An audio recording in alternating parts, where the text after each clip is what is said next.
আজকে আমাদের পুরীতে শেষ দিন। তো আমরা সকালবেলা ঘুম থেকে খুব তাড়াতাড়ি উঠে রেডি হয়ে নিয়েছিলাম। আর তারপরে আমরা চা বিস্কুট খেয়ে নিয়েছিলাম। কারণ আজকে আমাদের লাস্ট দিন, প্রচুর ঘুরতে হবে।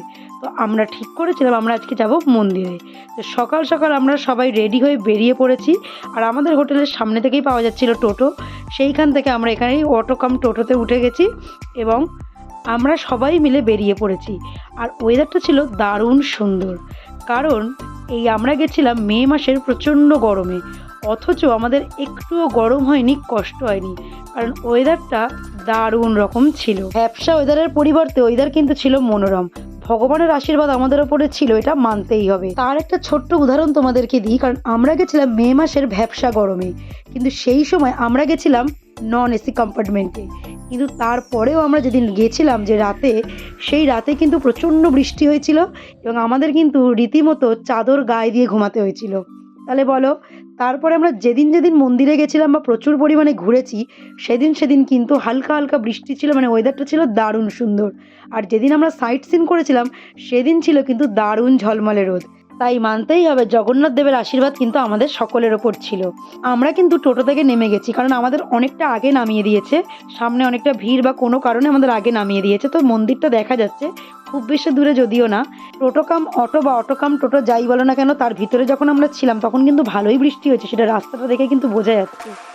তো যখন আমরা টোটো থেকে নামলাম তখন কিন্তু বেশ ঝিরঝির করে বৃষ্টি হচ্ছিল, মানে প্রায় গায়ে লাগছিল না বললেই চলে। আমরা প্রতি পদে পদে অনুভব করতে পারছিলাম যে ভগবানের আশীর্বাদ কিন্তু আমাদের ওপর সহায় রয়েছেন। ভগবানের আশীর্বাদে কিন্তু আমরা পান্ডা কাকুকেও খুব ভালো পেয়েছিলাম।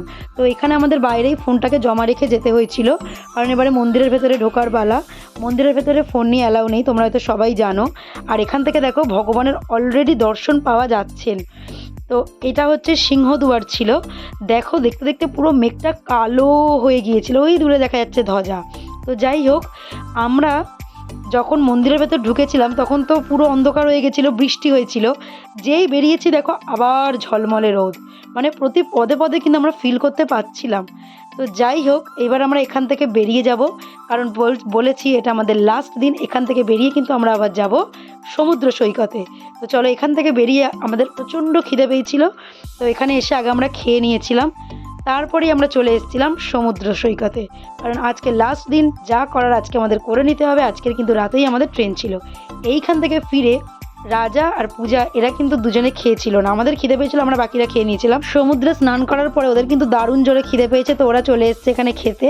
আর আমরা যে হোটেলে খেয়েছিলাম ওরা কিন্তু সেই হোটেলে খায়নি, ওরা আলাদা হোটেলে খেয়েছিল। তো ওদের খাওয়া দেখে আমাদেরও মনে হচ্ছিল কিছু কিনে খাবো। তো দেখা যাক কি কিনি। দেখো কাণ্ড, দেখো ছেলের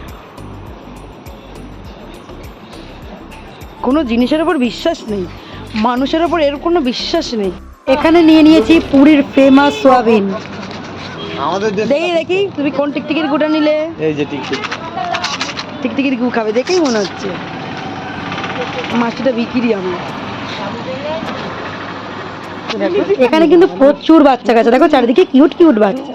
তারপর রুমে গিয়ে ফ্রেশ হয়ে চলে এসেছিলাম ছাদে। আর ছাদ থেকে কিন্তু ভিউটা লাগে দারুণ। এরপরেই বেরিয়ে পড়বো বাড়ির উদ্দেশ্যে। দেখা হচ্ছে নেক্সট পার্টে, ততক্ষণ টাটা।